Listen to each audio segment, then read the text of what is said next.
জান্নাত নিয়ে মায়ের মুখে অনেক গল্প শুনেছি, কিন্তু মনে হচ্ছে সবচেয়ে সুন্দর গল্পটি শুনেছি আমার ছোট মেয়েটার কাছে। অস্ট্রেলিয়ার মেলবোর্ন শহরের খুব কাছেই দান দেনং ন্যাশনাল পার্ক নামে একটা বড় পার্ক আছে। এই পার্কটিতে হাজারো প্রজাতির গাছপালা আছে। একদিন আমি আমার ফ্যামিলিকে নিয়ে সেই পার্কে বেড়াতে গিয়েছিলাম। আমার ছোট মেয়েটার বয়স তখন মাত্র 6 বছর। আমার হাত ধরে পার্কের সরু পথ ধরে হাঁটছে আর আমার সাথে গল্প করছে।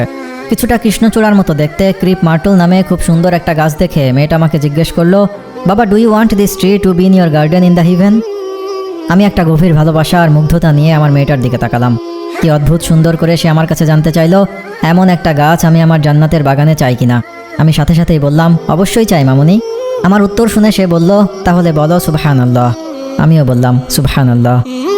এবার মেয়ে তার নিজের মতো করে বলে যাচ্ছে, তুমি কি জানো বাবা, তুমি যদি খুব সুন্দর একটা গাছ দেখে কিংবা ফুল দেখে বলো সুবহানাল্লাহ, তাহলে ফেরেশতাগণ সাথে সাথে জান্নাতে তোমার জন্য ঠিক একই রকম একটা গাছের বীজ বপন করবেন।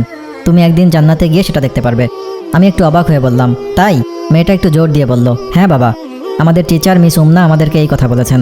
তুমি জানো বাবা, আমি ঠিক করেছি পথে কিংবা পার্কে দেখা সুন্দর সুন্দর গাছপালা থেকে 5000 গাছ আমি সিলেক্ট করব আর বলবো সুবহানাল্লাহ। আমি চাই জান্নাতে আমার অনেক বড় একটা বাগান হবে। সুন্দর সুন্দর এই 5000 গাছ দিয়ে 4-5টা ঘেরা থাকবে। দেখতে অনেক সুন্দর হবে, তাই না বাবা? আমি মুগ্ধ হয়ে একটু কল্পনা করার চেষ্টা করলাম। তারপর বললাম, হ্যাঁ মামুনি, অনেক সুন্দর হবে। এই সব কথা বলে বলে মেয়েটা আমাকে সেদিন কাঁদিয়ে ছাড়লো। কারণ এরপর সে জিজ্ঞেস করলো, তুমি জান্নাতে আমার সেই বাগান দেখতে আসবে বাবা? প্রশ্ন শুনে আমার অশ্রু ভেজা চোখ লুকাতে আকাশের দিকে তাকিয়ে বললাম, আসবো মা, ইনশাআল্লাহ। সেদিন খুব দেখতে ইচ্ছে করছিল আমার মেয়ের জান্নাত আর তার কল্পনার বাগান।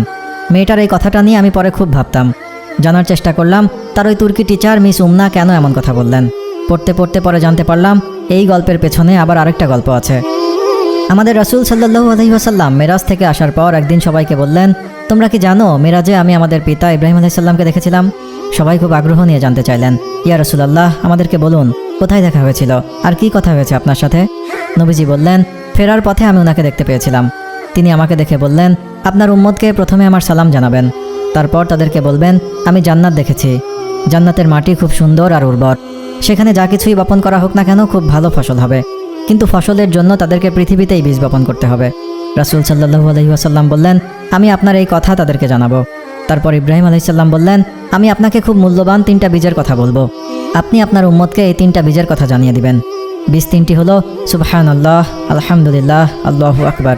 সহিহ বুখারীর এই হাদিসটি জানার পর আমি আমার মেয়ের গল্পের কারণটি জানতে পারলাম। নিঃসঙ্গ আমরা রাতের আকাশে কি দেখি? আকাশের দিকে তাকিয়ে আমি আসলে সুবহানাল্লাহ বলে এই পৃথিবীর সব সুন্দরকেও ভালোবাসার কথা জানিয়ে দেই। আলহামদুলিল্লাহ বলে এই জীবনে যা কিছু পেয়েছি তার জন্য গভীর কৃতজ্ঞতা জানাই।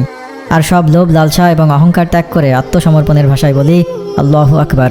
রাতের আকাশের দিকে তাকিয়ে এই শব্দ 3টা বলা মাত্রই আমি অনুভব করি দূর আকাশের কোনো এক ছায়াপথ থেকে যেন একটু জান্নাতের আলো এসে আমায় ঘিরে ধরেছে। আমি আমার জান্নাতের বাগানে আমার পছন্দের সব রকমের কাঠগোলাপ চাই।